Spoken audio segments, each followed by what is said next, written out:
อยู่ผู้เดียวนี่พี่น้องเนาะใกล้ถนนหนทางเนาะเป็นตาย่านโจรเข้ามาลักเครื่องสิ่งของที่เจ้าเป็นตาย่านอยู่บ่วันขึ้นย่านอยู่บ่บ่ได้คิดย่างก็ยังบ่ได้คิดย่านบ่พวกเป็นขวดอันสปอนเซอร์เจ้าก็เก็บใส่ถุงเด้อเก็บใส่ถุงแล้วก็เก็บไว้ขายเด้อไว้ขายพวกสปอนเซอร์ขวดM100นะพี่น้องเนาะเก็บมีแต่ว่าเก็บขวดถ้าว่ามื้ออื่นนะถ้าว่าเพิ่น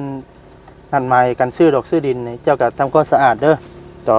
เจ้าก็สงสัยมีแต่ผู้เดียวเนาะเดินขโมยนี่กันพี่น้องเนาะได้แต่สงสัยเนาะบ่ได้ผิดบ่ได้เถียงกับเพิ่นบ่ก็บ่ผิดบ่เถียงเรียนว่าผิดไปเถียงกับเพิ่นมาลักมาเล่มหั่นนะบ่ได้มีไผอยากให้เจ้าล่ะว่าบ่มีล่ะบ่มีเนาะจะบ่ได้ให้เพิ่นให้บ่มีเนาะ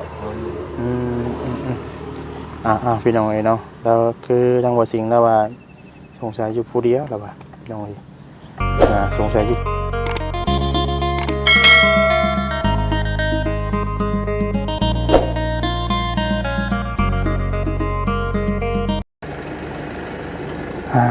โตพี่น้องเนาะกราบสบายดีเด้อสบายดีพ่อแม่พี่น้อง FC เพื่อสุขสู่คนพี่น้องเนาะหรือว่าสิเป็นพี่น้องทางฝั่งลาวเนาะฝั่งไทยทางต่างประเทศก็ยินดีต้อนรับท่านเข้าสู่ช่องบ่าวซาดีซาแนลอีกแล้วพี่น้องเนาะพี่น้องเนาะก็พอดีว่าทางบ่าวซาดีเนาะและก็บ่าวแซนพี่น้องเนาะไปพารานเนาะพี่น้องเนาะไปส่งบ่าวไซพลเนาะฮอดเทือนฮอดซานไปที่เรียบร้อยแล้วเนาะวันนี้ทางบ่าวซาดีก็เลยมุ่งตรงมาเลยพี่น้องเนาะมาอยู่ที่หน้าบ้านเทือนซานเนาะหรือว่ากระต๊อบเนาะของบ่าวสิงพี่น้องเนาะยิงยามาแต่พุ่นก็ออกมาแต่2 โมงพี่น้องเนาะมาฮอดพี่ก็4 โมงไปปลายเกือบ5 โมงพี่น้องเนาะถือว่าไกลพอสมควรเติบเนาะ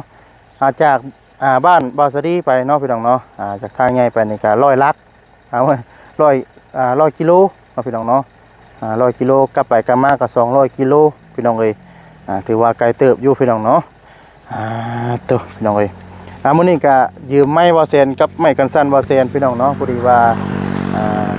ฝนมันตกมันดิ้นแน่พี่น้องเนาะก็เลยแทนว่าเสียงบ่ได้ยินพี่น้องเนาะก็เลยยืมมันไม้กันสั่นเนาะพี่น้องเนาะแล้วก็ไม้วาเซนพี่น้องเนาะพี่น้องเอ้ยเดี๋ยวสิเข้าไปถามไทยเนาะพี่น้องเนาะเข้าไปถามไทยเบิ่งเรื่องราวเนาะพี่น้องเนาะ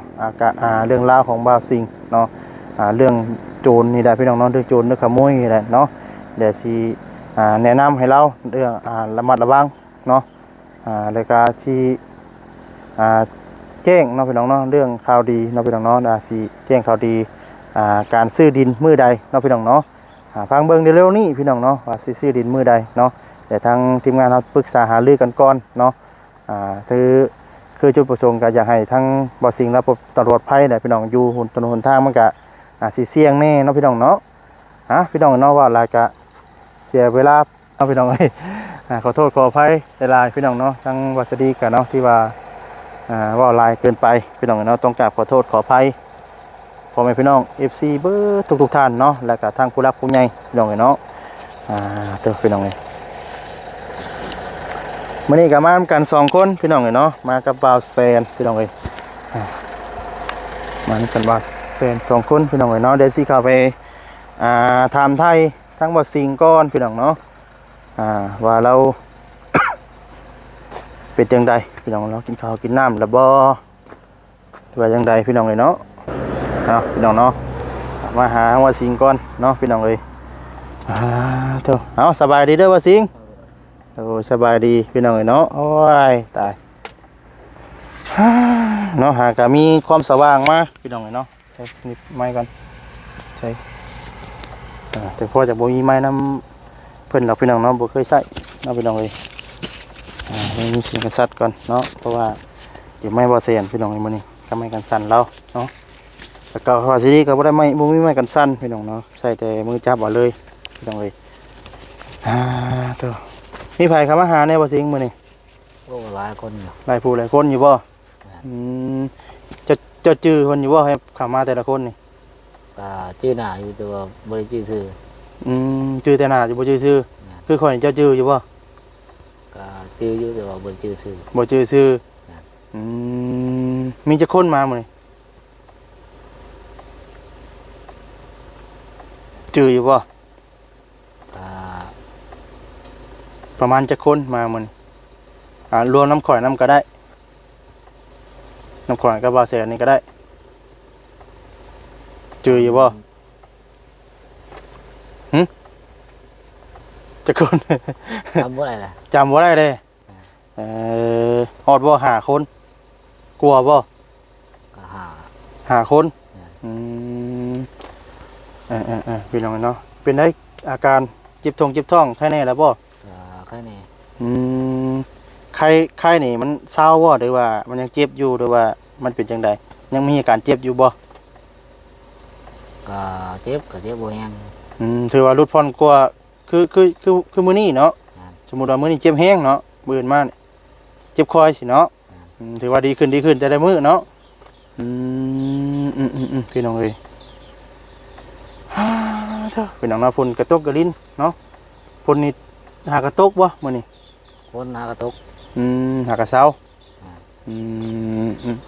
ผู้ดีแท้บ่แรงก็นอนจะจังจิตแน่เนาะบ่แรงสินอนใช่บ่แรงนี่ บ่แล้วว่าสินอน นอนอยู่ในบ่ นอนอยู่ข้างใน คืนนี้นอนอยู่นอกพี่น้องเอ้ยเมื่อคืนนี้นอนอยู่ในนอกพี่น้องเอ้ยเนาะเถอะได้กินข้าวกินน้ำแล้วบ่ข้าวกับน้ำยังมื้อนี่ กินลวกมี โดมีปลากระป๋องบ่ได้บ่อันนั้นบ่ได้บ่โจกบ่ได้บ่ ก็ลูกยังปองหนึง โจกยังป๋องหนึงแต่ว่าเปลี่ยนเมนูมื้อนี้กินต้มมีไข่ได้ยังเบิดอยู่บ่ไข่ยังหลายบ่ ให้ยังหลายอยู่ ไข่ยังหลายอยู่เราหันหน้ามาพี่ด้วยฮะหันหน้าจะกล้องนี่นั่งอุดมกันเนาะพี่น้องเลยเด้อพี่น้องเลยเนาะมาวันนี้กันมาดินมาน้ำเล่าพี่น้องเนาะว่าได้มีอย่างมาฝากมาต้อนพี่น้องเลยเพราะว่าผู้ดีมาแต่พลานพี่น้องเลยเนาะทางบัสดีก็ได้เนาะมาดินมาน้ำเล่าก่อนว่ามีไผเข้ามาแน่มื้อนี้พี่น้องเลย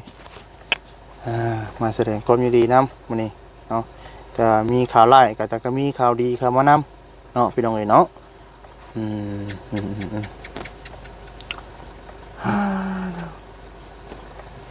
กินใช้ยาเบิดเด้อบ่ยากิน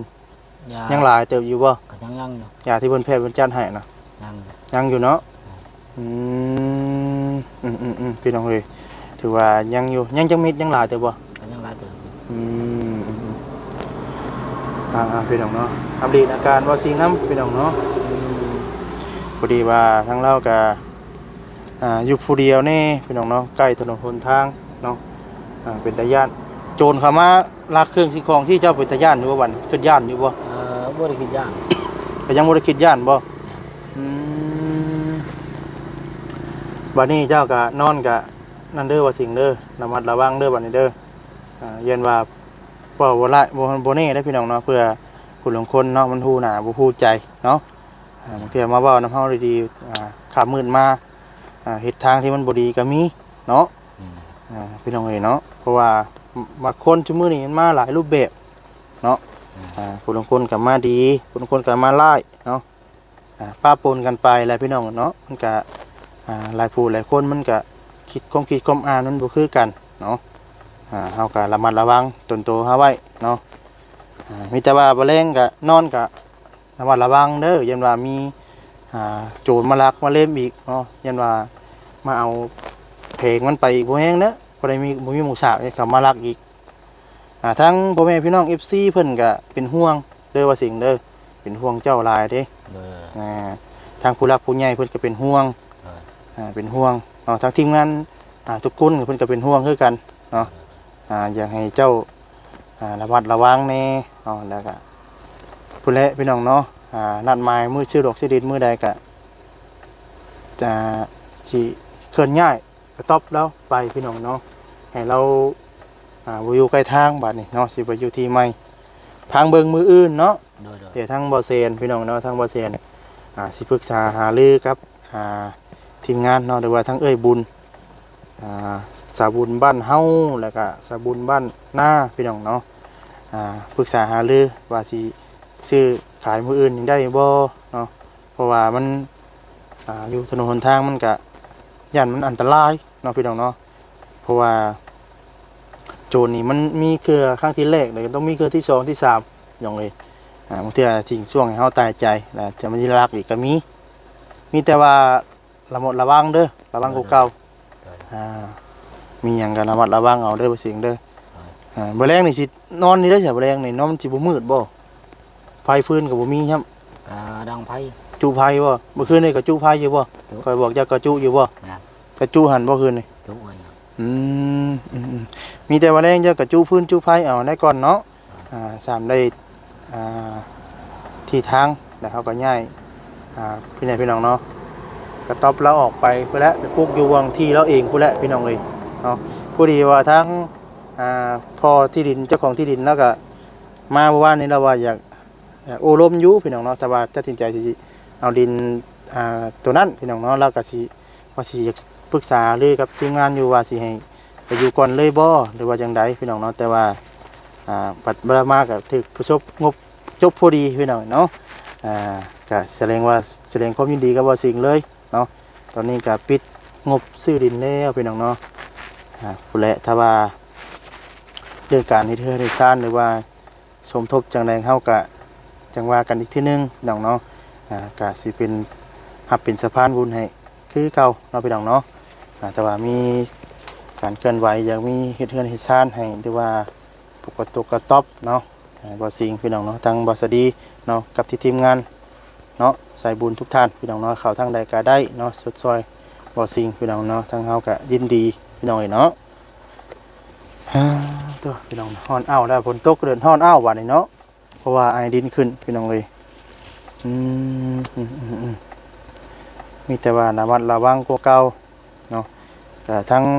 ผู้รักผู้ใหญ่เพิ่นก็ให้ความแนะนำมาทางวัดสดีกับหลายท่านพี่น้องเนาะบางเทื่อก็อ่านจนบ่ทันบางเทื่อก็อ่านเบิดทุกคอมเมนต์อยู่ดอกพี่น้องเนาะแต่ว่าทางวัดสดีบางเทื่อก็อ่านบ่ทันเนาะ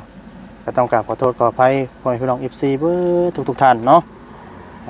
พี่น้องเอ้ยขอบใจอัน FC เพิ่นดูเป็นอยู่บ่ขอบใจเด้อที่เป็นห่วงบ่สิงจ้ะนมมือขอบใจเพิ่นดูก็เป็นดีใจบ่สิงก็เป็นนะว่าตามข่อยเด้อขอบใจเด้อที่เป็นห่วงข่อยเด้อจ้ะ โอ้เคยว่า บ่ค่อยเว้าเอ้าพี่น้องเนาะเว้าให้ท่านทางผู้รักผู้ใหญ่เพิ่นดีใจแน่เนาะเพิ่นสดซอยเพิ่นเป็นห่วงเจ้าได้บ่สิงเอ้ยมีแต่ว่าปลาแรงกะนอนระมัดระวังเนาะพวกขวดด้วยว่าสิ่งเด้อขวดขยะอันเจ้ากระจูดเนาะทั่วเป็นขวดอันสปอนเซอร์เจ้าก็เก็บใส่ถุงเด้อเก็บใส่ถุงแล้วก็ไว้ขายเด้อไว้ขายพวกสปอนเซอร์ขวดเอ็มร้อยนะพี่น้องเนาะเก็บมีแต่ว่าเก็บขวดถ้าว่ามื้ออื่นนะถ้าว่าเพิ่นนั่นหมายกันซื้อดอกซื้อดินนี่เจ้าก็ทำความสะอาดเด้อมื้อนี้เก็บขวดไว้เลยมื้อนี้มาเลยบ่อยากเห็นเด้อันขวดนี่ จูดเรียบร้อยนะเจ้าก็จูดบ่แรงนั่นก็ได้บ่สิอันพวกขยะอันตัวนั่นเด้ตัวพวกขวดนมแล้วก็นั่นแหละจูดเผาเลยแต่ว่าขวดพวกอันสปอนเซอร์นี่ก็ตุกน้ำนี่ก็ที่มันขายแล้วเขาก็เก็บไว้ขายจักอยู่ว่าหม่องขายข้าวบู บ่จักเนาะข้าวบ่จักขายกับผู้ใดเก็บใส่กระสอบบ่ค่อยบอกเจ้ามื้อนั้นเด้อเพราะว่ามันเป็นที่ของเราเด้ต้องเฮาอยู่เฮาออกจากที่เพิ่นเฮาก็ต้องทำความสะอาดให้เพิ่นเนาะดีใจอยู่ว่าสิได้มีที่เจ้าของแล้วดีใจอยู่ดีใจช่ำใดดีใจหลายหรือดีใจน้อยดีใจหลาย ดีใจหลายเลยเนาะเคยฝันอยู่ว่าสิมีที่ท่าเป็นของเจ้าของบ่เคยคิดบ่เคยฝันเลยว่าสิมาถึงปัจจุบันนี้เนาะว่าสิมีดินดีดอนของเจ้าของเอาพี่น้องเนาะก็ดีอกดีใจน้ำพี่น้องเนาะมื้อนี้ก็มาโอลมน้ำมาดินมาน้ำบ่อสิ่งพี่น้องเนาะมาปากมาบ่อน้ำเนาเพราะว่าเฮาก็เป็นห่วงเนาะเรื่อง อ่าพอสิ่งเราถูกขโมยหลอดไฟพี่น้องเนาะเรื่องข่าวที่บ่ดีแน่นะก็มีข่าวดีข่าวมานำเนาะพี่น้องเอ้ยตัวบ่แรงกินข้าวยังจ้ะบ่แรงนี่ ก็นั่นไข่ ไข่ไข่อันบ่เซนชื่อเฮาต้นบ่อืมกินไข่กับยังไข่กับข้าวหุงบ่เออมีแต่ว่าต้มข้าวหุงข้าวยังหลายบ่ครับ เขายังหลายอยู่ ข้าวเหนียวเด้ยังหลายบ่ เขายังหลายอยู่ อืมถือว่าในอยู่ในกินก็ยังมีพอมีกินอยู่เนาะอืมพี่น้องเอ้ยเฮ้ยบ่ได้ไปหาเฮ็ดหาฮอนบ่แถวนี้ ก็บ่ได้ค่อยไป อืมคือว่าได้พี่น้องเนาะแต่ว่าขนาดเฮานอนเฝ้าอยู่กระต๊อบนี่ก็ยังมีคนมาลักสิ่งของเฮาเนาะถ้าว่าเฮาไป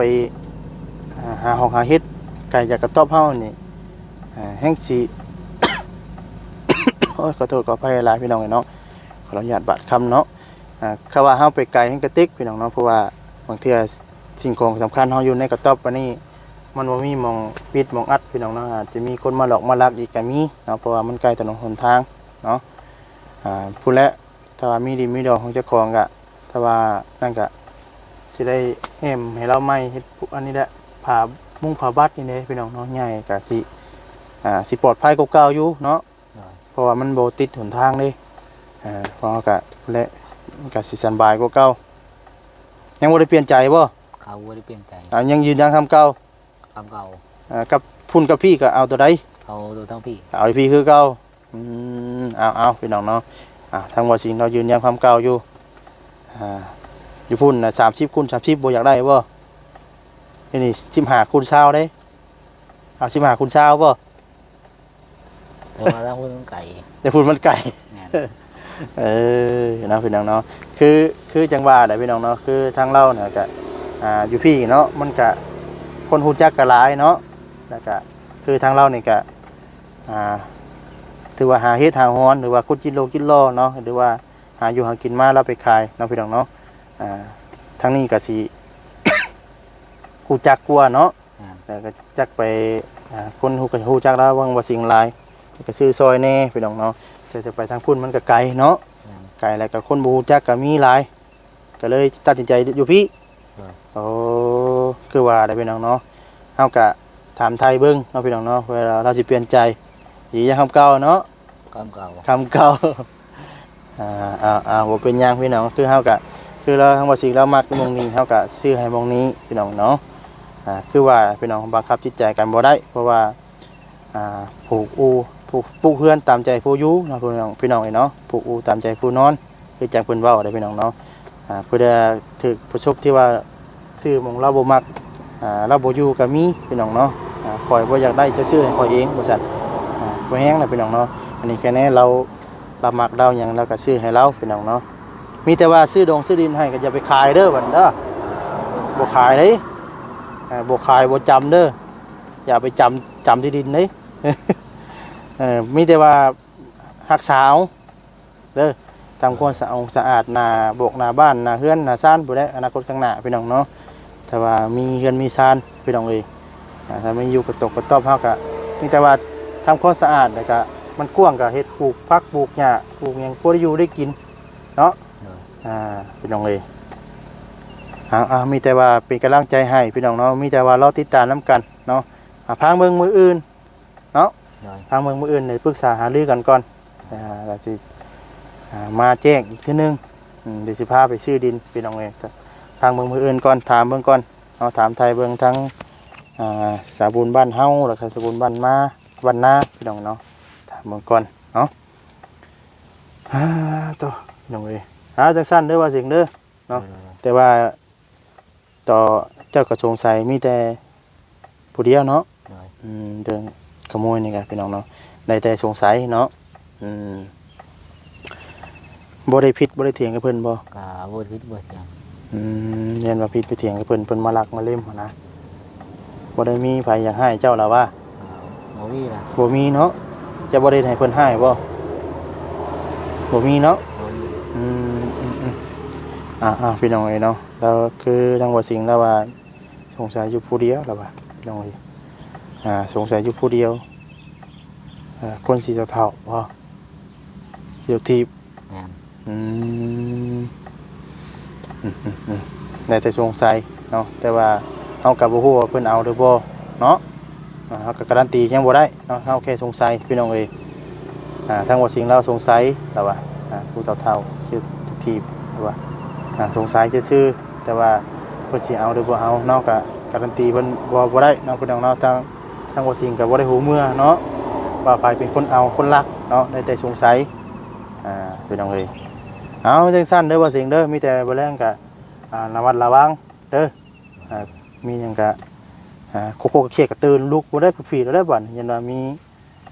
โจรจีนมาปุ้นมาจี้บ่แห้งเด้อระมัดระวังกว่าเก่าเนาะเอาลำลาไปก่อนบัดนี้เนาะบ่สิงห์ก็สิกลับก่อนทำมือตื่นตาแล้วเนาะสบายดีเด้อบ่สิงห์เด้อเนาะโดยพี่น้องเอ้ยพี่น้องเนาะบ่แรงก็นอนอยู่นี่แหละบ่แรงเนาะนอนกลางเต็นท์นี่แล้วว่าบ่กลางบ่ มันฮอด มีบ่คำว่าบ่ฮ้อนก็มีแต่ว่าจูดยากันยุงเด้อแต่ก็จูพื้นจูไฟนำให้มันมีแสงไฟมันก็ยุงก็สิเพิกอยู่มันก็สิบ่เข้าอยู่เนาะเอาเดี๋ยวลาก่อนค่อยก็ได้ข้ามมือตื่นตาแล้วสิกลับก่อนเนาะพี่น้องเอ้ยมีแต่จังซั่นพี่น้องเอ้ยเนาะมีแต่อันนี้ก็เก็บจูดเลยว่าสิ่งเลยเพื่อมีทีหมอกทีใหม่แค่นี้เราก็ทำความสะอาดให้เพื่อนน้ำแน่พี่น้องเนาะพี่น้องเนาะสำหรับคลิปนี้ลำลาไปก่อนแล้วเนาะพี่น้องเนาะผิดพลาดประการใดเนาะพี่น้องกราบขอโทษขออภัยผมเป็นพี่น้อง FC เบิดทุกๆคนเนาะคำบอกคำจาเนาะทางวัดสิดีว่าบ่มวนนั้นหูจังใดก็ต้องกราบขอโทษขออภัยผมเป็นพี่น้อง FC เบิดทุกๆท่านเนาะหรือว่าทางผู้รักผู้ใหญ่ที่เข้ามารับชมบ่าวสวัสดีเนาะต้องกราบขอโทษขออภัยหลายๆเนาะที่ว่าทางวัดสิดีว่าบ่มวนนั้นหูจังใดก็ได้พี่น้องเนาะเอาสำหรับคลิปนี้ฝากกดไลค์กดแชร์กดติดตามเนาะเป็นกำลังใจให้บอสดีเด้อเนาะเพื่อจะได้เฮ็ดคลิปต่อไปเนาะเดี๋ยวทางบอสดีก็สิพัฒนาให้ดีกว่าเก่าเนาะพี่น้องเนาะหรือว่ามันมีขอปกป้องจังใดเนาะก็คอมเมนต์มาบอกบอสดีได้เนาะทางบอสดีก็สิได้ปรับปรุงตัวเจ้าของเนาะพี่น้องเนาะเพื่อให้มันดีขึ้นกว่าเก่าเนาะพี่น้องเนาะจังใดก็ฝากคอมเมนต์มาเด้อพี่น้องเนาะว่าดีจังใดบ่ดีจังใดเนาะฝากคอมเมนต์มาบอกบาสดีแน่เนาะเพื่อเป็นกำลังใจเนาะฝากกดไลค์กดแชร์กดติดตามเนาะและบ่กดข้ามโฆษณาพี่น้องเนาะเพื่อเป็นกำลังใจให้บาสดีเด้อเนาะฝากเบิ่งให้จบคลิปแน่พี่น้องเนาะ ฝากจำนี้พี่น้องเนาะว่าหลายกับมันจะยืดจะยาวพอสมควรเนาะกับคำว่าสบายดีเด้อสบายดีพี่น้องเนาะ